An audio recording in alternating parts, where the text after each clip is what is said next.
শিলিগুড়ি মহকুমা পরিষদ, শিলিগুড়ি পুর নিগম ও এসজেডিএতে ব্যাপক দুর্নীতির অভিযোগ তুললেন বিজেপি বিধায়ক শঙ্কর ঘোষ। শনিবার সাংবাদিক বৈঠকে তিনি দাবি করেন, গত 15 বছরে এই 3 সংস্থাকে ঘিরে দুর্নীতির একটি চক্র গড়ে উঠেছে। অভিযোগের তদন্তে প্রশাসনের হস্তক্ষেপ দাবি করেন তিনি। পাশাপাশি আসন্ন বর্ষা মরশুমে শহরের বেহাল নিকাশি ব্যবস্থা নিয়ে উদ্বেগ প্রকাশ করে শঙ্কর ঘোষ বলেন, ড্রেন পরিষ্কার ও আগাম প্রস্তুতিতে প্রশাসনের গাফিলতির কারণে বর্ষায় জলমগ্ন পরিস্থিতি তৈরি হতে পারে। প্রশাসনিক স্বচ্ছতা ও দুর্নীতির বিরুদ্ধে কড়া পদক্ষেপের দাবিও জানান তিনি। ধন্যবাদ আপনাদের সবাইকে। খুব স্বল্প কথায় বলি যে আমাদের মাননীয় মুখ্যমন্ত্রী তিনি সরকারের দৃষ্টিভঙ্গি মানুষের সামনে তুলে ধরেছেন এবং এর পাশাপাশি আমাদের ভারতীয় জনতা পার্টি দল হিসাবে মাননীয় রাজ্য সভাপতি শ্রী শ্রমিক ভট্টাচার্য দলের দৃষ্টিভঙ্গি মানুষের কাছে রেখেছে। এর আগে আমাদের মাননীয় সাংসদ রাজু বিস্তা মহাশয়ের উপস্থিতিতে আমরা বিভিন্ন আধিকারিকদের সাথে একটি সভা করি। পরবর্তীকালে মাননীয় মুখ্যমন্ত্রী তিনি একটি সভা করেন দার্জিলিং, কালিম্পং, আলিপুরদুয়ার, কুচবিহার এবং জলপাইগুড়ির বিধায়কদের উপস্থিতিতে, এবং সেই সভায় তিনি বেশ কিছু নির্দেশিকা দেন। সেই নির্দেশিকা নিয়ে আমাদের বর্তমান জেলা প্রশাসন কি ধরনের কাজ করছে, আমাদের মূলত শিলিগুড়ি মিউনিসিপাল কর্পোরেশনে আমার বিধানসভা এলাকার অভ্যন্তরে, সেই নিয়ে প্রাথমিকভাবে মাননীয় জেলা শাসকের উপস্থিতিতে, এডিএম সাহেবদের উপস্থিতিতে আমরা একটা ছোট্ট রিভিউ মিটিং করে নিই। এবং শুধু এটুকু বলবো, এই মুহূর্তে যেটা সব থেকে বেশি জোর দেওয়া হয়েছে সেটা হচ্ছে যে সামনে মনসুন আসছে। এই সময় শিলিগুড়ির পূর্বের যে অভিজ্ঞতা আছে বা ভারী বৃষ্টিপাত হলে শহরে যাতে জলজনিত সমস্যা তৈরি না হয়, এখানকার শিলিগুড়ি মিউনিসিপাল কর্পোরেশন, তার মেয়র সাহেব সহ অন্যান্য আধিকারিকরা আছেন, কমিশনার আছেন, ইরিগেশন ডিপার্টমেন্ট আছেন, তাদের সমন্বিত সবার মধ্যে দিয়ে এই বিষয়টি যাতে দ্রুত এর প্রস্তুতি নেওয়া হয়। এর আগেও আমরা দেখেছি, বিশেষ করে গতবার প্রাকৃতিক বিপর্যয়, মানুষের মৃত্যু ইত্যাদি বিষয়গুলো এসছে, ফলে এই বিষয় নিয়ে আরো দ্রুত গতিতে কাজ করবার অনুরোধ আমরা জানিয়েছি। দ্বিতীয়ত হচ্ছে যে আপনারা জানেন, আমি এটা বারবার করে বলি যে একসময় এই রাজ্যে হাইকোর্টের অবজারভেশন ছিল যে এই রাজ্যের শাসকের আইন চলে, আইনের শাসক চলে না। আমাদের মুখ্যমন্ত্রী যে কথাটা বলেছেন যে আমরা এই রাজ্যে আইনের শাসন প্রতিষ্ঠিত করব, এবং সেই আইনের শাসন প্রতিষ্ঠিত করবার ক্ষেত্রে তিনি ইনস্টিটিউশনাল করাপশনের উপরে ভীষণভাবে জোর দিয়েছেন। এ ব্যাপারেও আমাদের কিছু ধারণা, কিছু তথ্য আমরা আজকে মাননীয় জেলা শাসকের উপস্থিতিতে সেগুলো শেয়ার করা হয়েছে। পরবর্তীকালে জয়রামন সাহেবের সাথে আমার ব্যক্তিগতভাবে কথা হয়েছে, ওনার সাথেও দেখা করে আমরা সেই তথ্যগুলো তুলে ধরব। এবং আমি সমস্ত ক্ষেত্রের মানুষের কাছে এইটুকু বলবো যে কেউ যদি ন্যায় করে থাকেন তাকে সুরক্ষা দেওয়ার দায়িত্ব যেরকম সরকারের, আর কেউ যদি অন্যায় করে থাকেন তাকে শাস্তি দেওয়ার দায়িত্ব হচ্ছে সরকারের। ফলে এখানে কোনো ফেভারিটিজম কাজ করবে না। যিনি আইনের পথে, সঠিক পথে তারা কাজ করেছেন, তাদের ক্ষেত্রে অন্তত এই নিয়ে আমি বলবো যে অনেকেই নানা ধরনের মন্তব্য করেন, আমি শুধু বলবো তাদের কোনো ভয় পাবার বিষয় নেই যারা আইনসম্মতভাবে কাজ করেছেন। কিন্তু রিক্রুটমেন্ট, বিল্ডিং, কনস্ট্রাকশন থেকে শুরু করে বিভিন্ন ক্ষেত্রে বেশ কিছু অভিযোগ এসছে। সেই অভিযোগগুলো নিয়ে নিশ্চিতভাবে আমাদের মুখ্যমন্ত্রীরও নির্দেশ রয়েছে। প্রশাসনিকভাবে সেগুলো নিয়ে ইতিমধ্যেই তথ্য ইত্যাদি সংগ্রহ করা হচ্ছে। এক্ষেত্রে নিশ্চিতভাবে যা প্রয়োজনীয় প্রশাসনিক ব্যবস্থা প্রশাসন নেবে, এটা আমরা নিশ্চিত করতে পারি।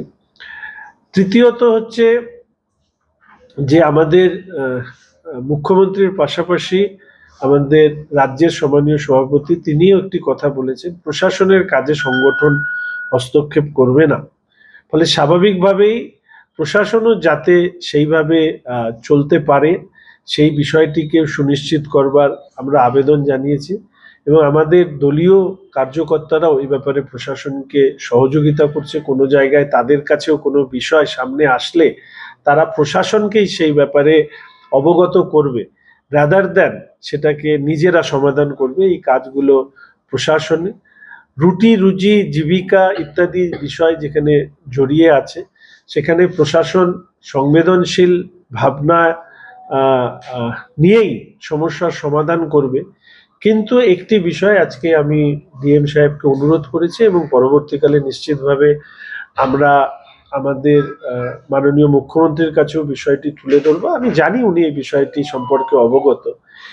কিছু মানুষ অবৈধ দখলদার বা অন্যায় করতে যাদেরকে সহযোগিতা করেছেন, বিশেষ করে অন্যায়ভাবে এনক্রোচ করতে, সেখান থেকে তারা তাদের অর্থ উপার্জন করেছেন, প্রাসাদ সম অট্টালিকা বানিয়েছেন ইত্যাদি করেছেন।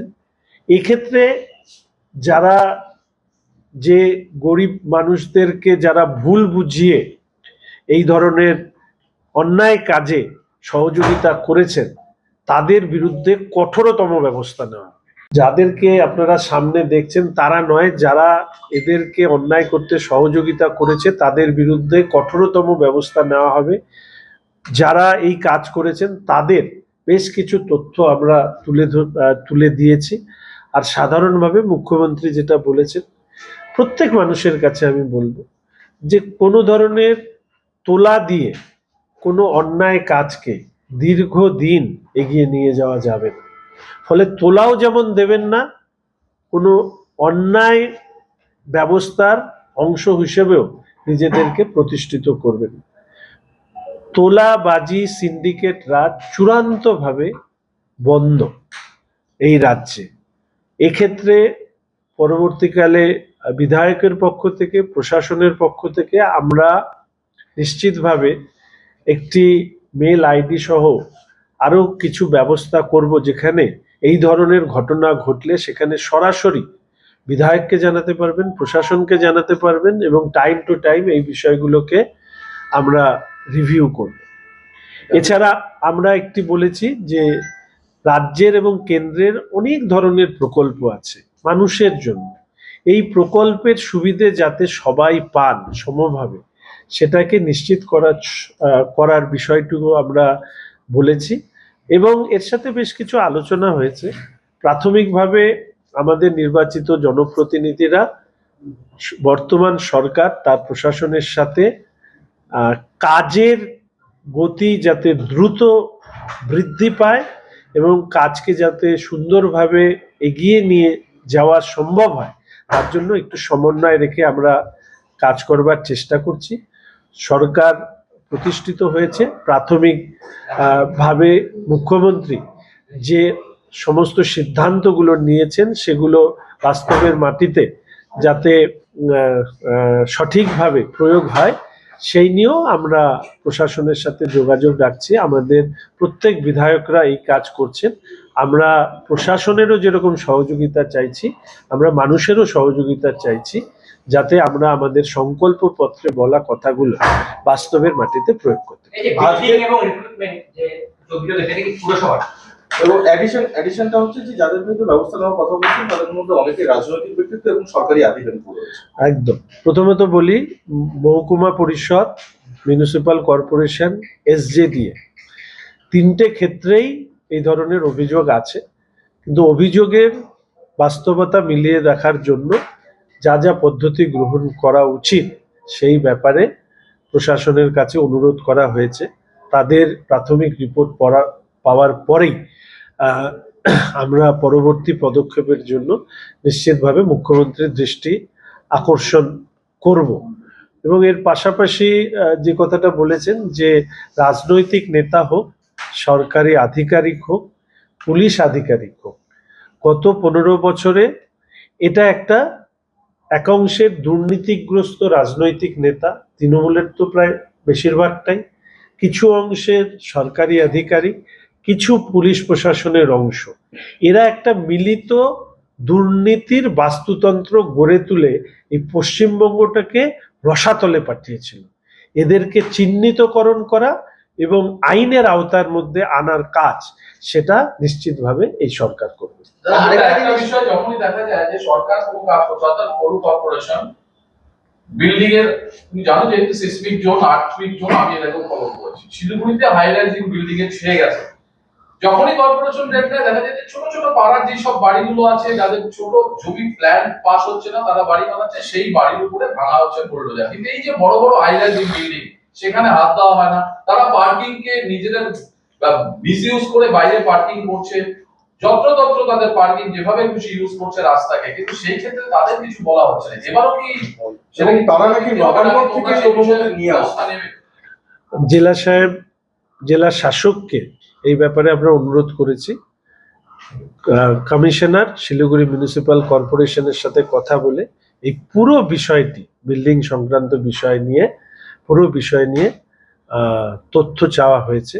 এবং স্বাভাবিকভাবেই আমাদের এই মুহূর্তে এই দপ্তরের দায়িত্বে রয়েছেন আমাদের সম্মানীয় মন্ত্রী অগ্নিমিত্রা দি, তিনিও এই ব্যাপারে অবগত করা হয়েছে। স্বাভাবিকভাবেই আমাদের মন্ত্রী মহোদয় এই ব্যাপারে উত্তর দেবেন, কেননা এটা শুধু এখানকার সমস্যা নয়, রাজ্যের যে কোনো বড় কর্পোরেশনের ক্ষেত্রে এটা সমস্যা রয়েছে। এই ব্যাপারে সরকারের পলিসি নির্দিষ্টভাবে তুলে ধরাবে। শুধু একটি কথা আমি এক্ষেত্রে বলবো, নিয়ম সবার জন্য সমান, সাধারণ মানুষ হোক আর উচ্চবিত্ত মানুষ হোক।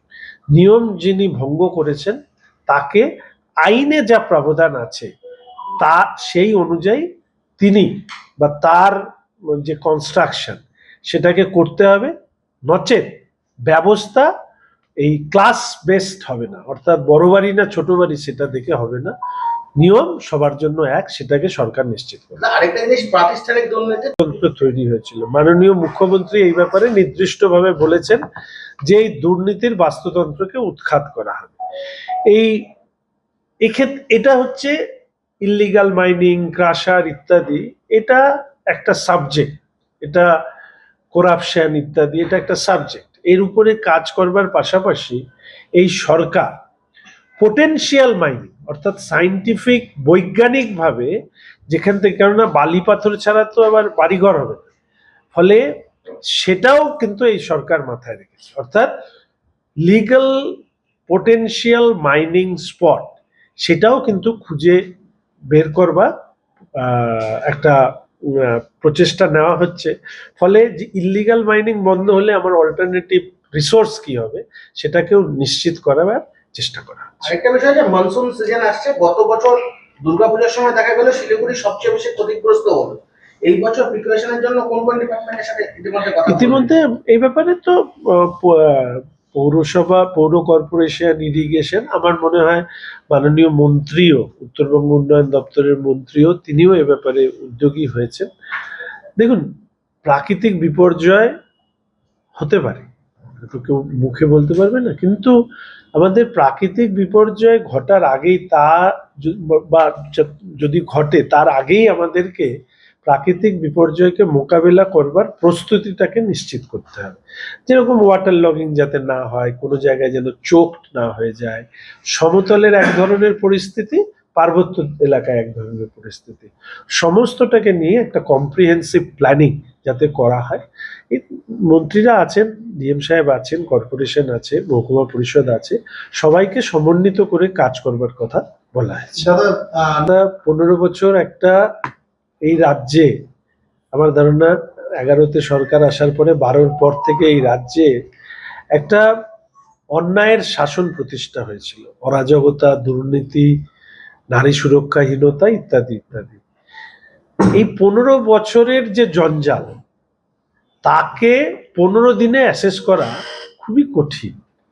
প্রত্যেকটা বিষয় সরকারের গোচরে আছে, মাননীয় মুখ্যমন্ত্রী কাছে আমরাও বিষয়গুলো তুলে ধরছি এবং এর মধ্যে দিয়ে মাননীয় মুখ্যমন্ত্রী একের পর এক যে সিদ্ধান্তগুলো নিচ্ছেন, সেখানে যেরকম নারীকে তার স্বয়ং সম্পূর্ণ করে তোলবার কথা, একটা পরিবারের যে তার গড় আয়, আমি যে কথাটা বলেছিলাম যে 18 থেকে 20,000 যদি হিসেব করে দেখা যায়, সেই আয়ের দিকে কিভাবে নিয়ে যাওয়া এবং তার সাথে সাথে বিভিন্ন প্রাতিষ্ঠানিক দুর্নীতি এবং পরিবেশের উপরে যে শোষণ, সেটাকেও বন্ধ করবার নির্দিষ্ট পরিকল্পনা নিয়ে সরকার এগোচ্ছে এবং ধীরে ধীরে আপনাদের সামনেও বিষয়গুলো তুলে ধরা হবে। ঠিক আছে, থ্যাংক ইউ।